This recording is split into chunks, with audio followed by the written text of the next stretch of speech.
I see it, I like it, I want it, I can't have it.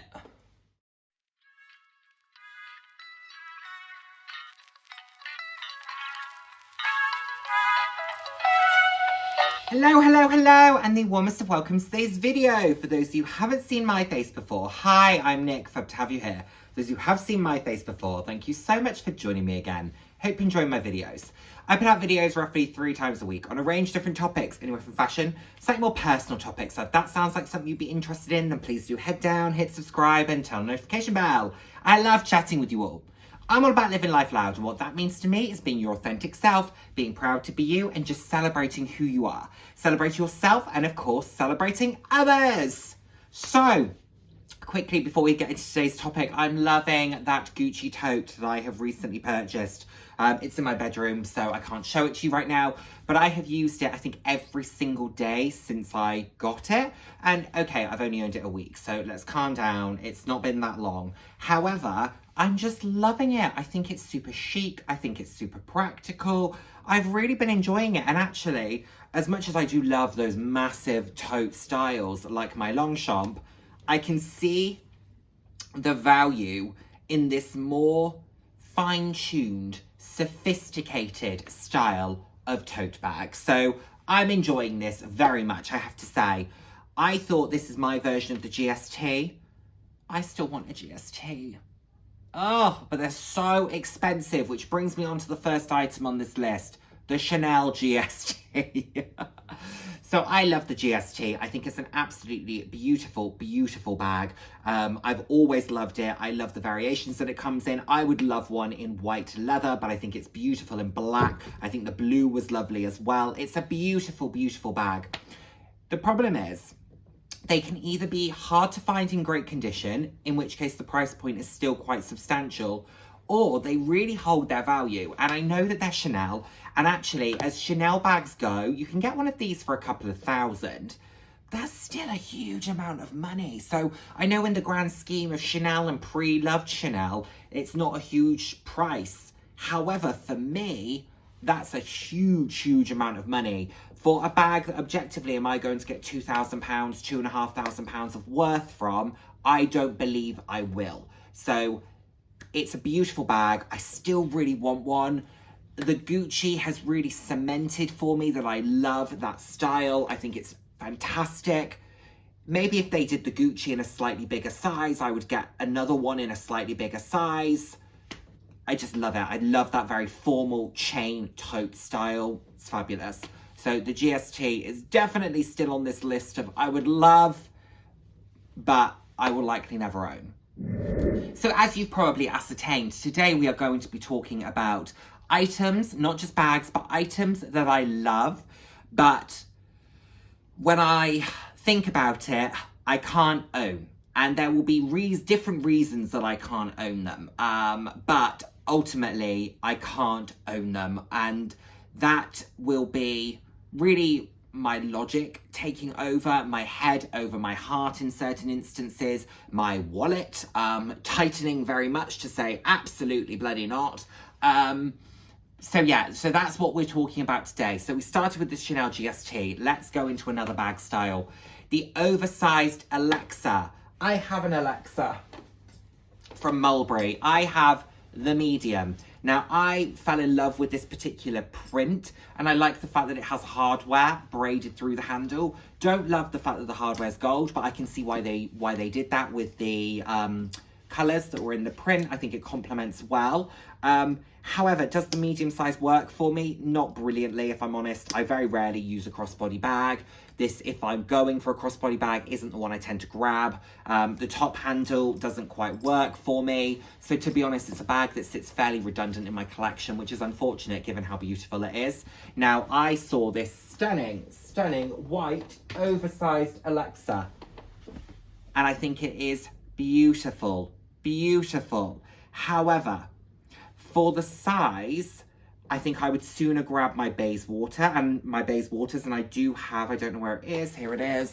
I do have a Bayswater that has the white in it, and I think I would grab this if I was going top handle, and I think it's probably too big to be a crossbody, and as I've just mentioned, I very rarely wear crossbody bags, so on earth would I spend £1,500 new, circa £800 pre-loved for a bag that wouldn't get used.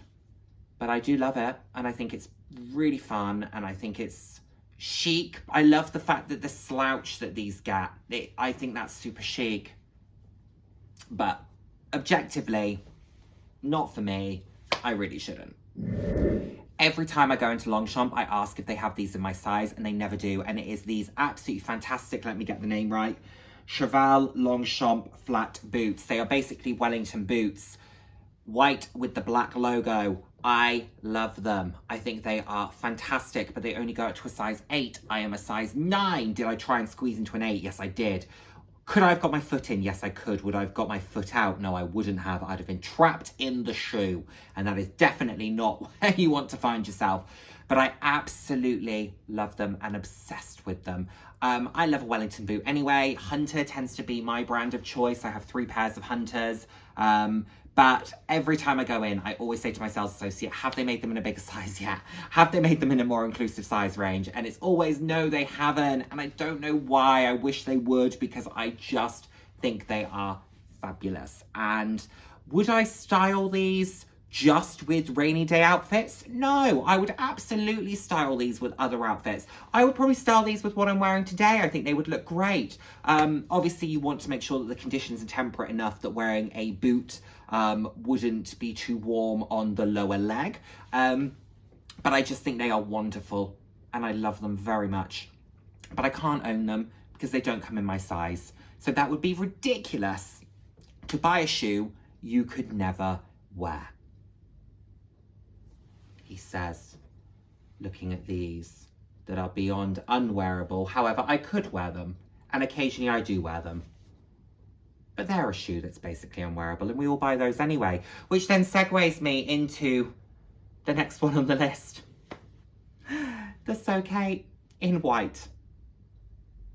I originally went in wanting the So Kate in white. Just because I think it's absolutely beautiful. And they told me that they could do them in my size, but they would need to be a custom order, which means they would be around £200 more than the Black Patent.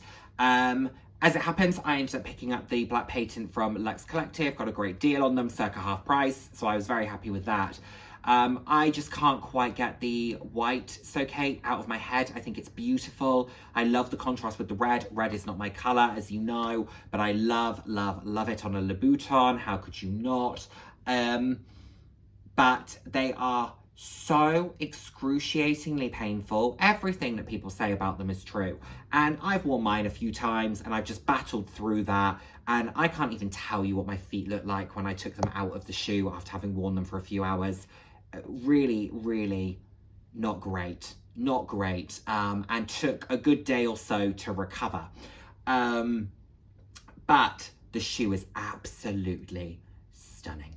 Gorgeous. And I was watching a really interesting, or reading a really interesting interview with Law Roach. Maybe it was on YouTube. Can't remember.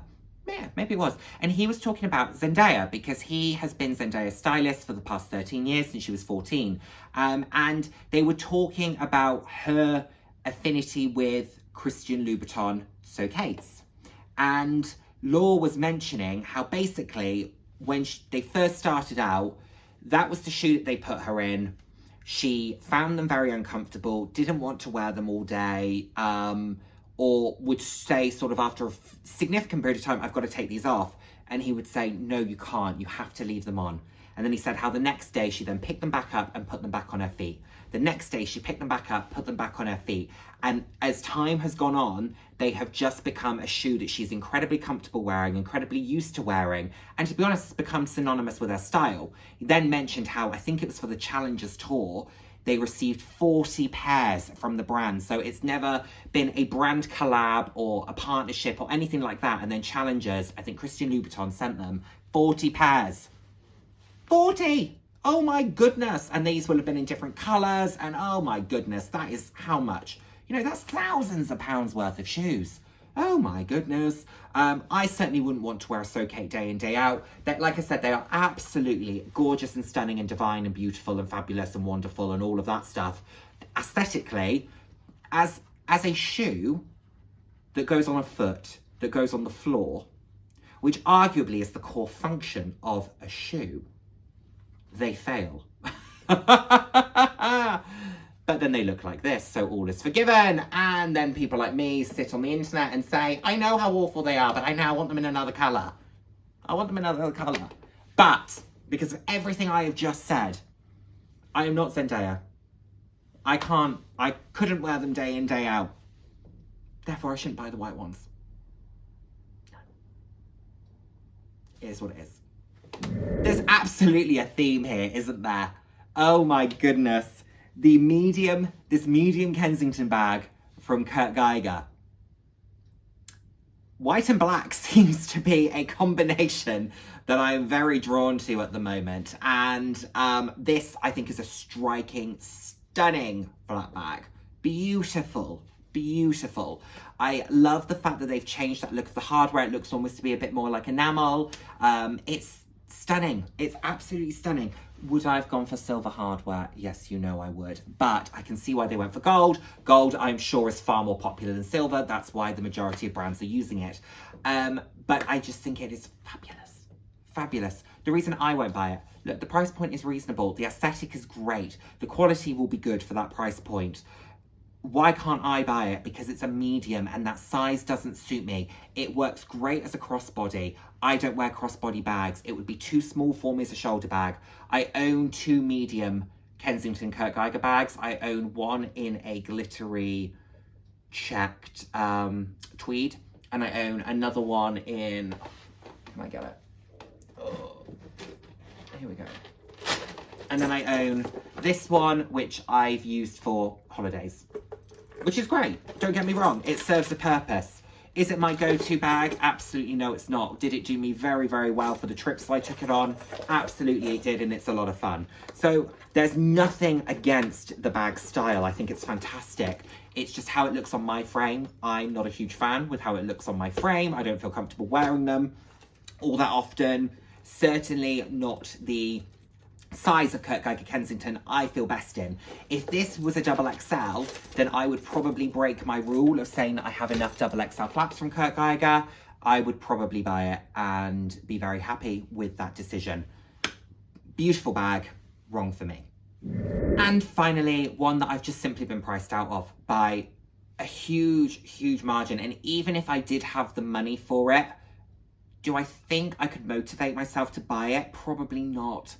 The Chanel Classic Flap. Single flap, double flap, maxi. That would be what I would go for. Single flap or double flap in a maxi size. Or in a large, different places call them different things. But I absolutely love this bag, and I love how you can get it in some of the most beautiful, beautiful colours. I think it is chic. I think it is elegant. I think it is timeless. I really love the Chanel Classic Flap aesthetically. I think it is stunning.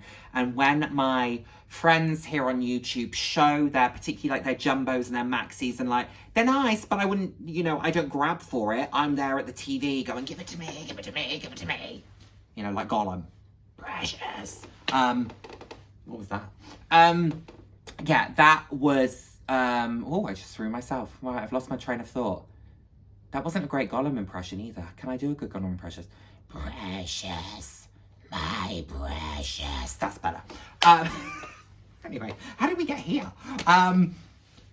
Chanel Classic Flap, obviously, that's how we got there. I'm there going, give it to me, I'll use it. I'll make sure that it gets used, because I just think it's beautiful, and do I think it would suit me? I would like to hope so. I don't think I would care if it suited me or not, because I would wear the hell out of that thing. I particularly love the pink one that I've shown you on the screen. I think it is stunning. It's beautiful. Oh, I love it. I absolutely love it, but I'm so priced out. And for me, a bag for that amount of money, ooh, bag creep is a thing. Dale's spoken about this. Bag creep is a thing. And she did a great video on it. And look, I myself have experienced it, okay? I absolutely have. But I still do have that limit, and I still do love buying from, you know, the more affordable brands, your Aspinalls, your Longchamps, etc. I do love buying from them. And I'm a volume player, and I certainly couldn't see myself sinking 7,000 into a singular bag, because for me, that's at least 5 to 10, you know, really, really cool bags, to be honest. So I love it. I think it's beautiful. Like I said, I sit there, you know, being a bit of a green-eyed monster when I'm seeing everyone who has their beautiful jumbo maxi classic flaps saying, I don't really use them that much, but you know, I'm not looking to do anything with it, because I think, oh, it's so beautiful and oh, I love it so much. And it's one of the very few classic styles of bag that I love. But I do. But what I always go back to is if it were to be one for my wardrobe, it would need to probably be in a bright colour. Would it? Or, oh, I would happily have one in black caviar. Happily. With a silver hardware. Oh, yeah, I would. Because I do have a lot of colourful bags, and maybe that would be the one that would just be that great staple classic.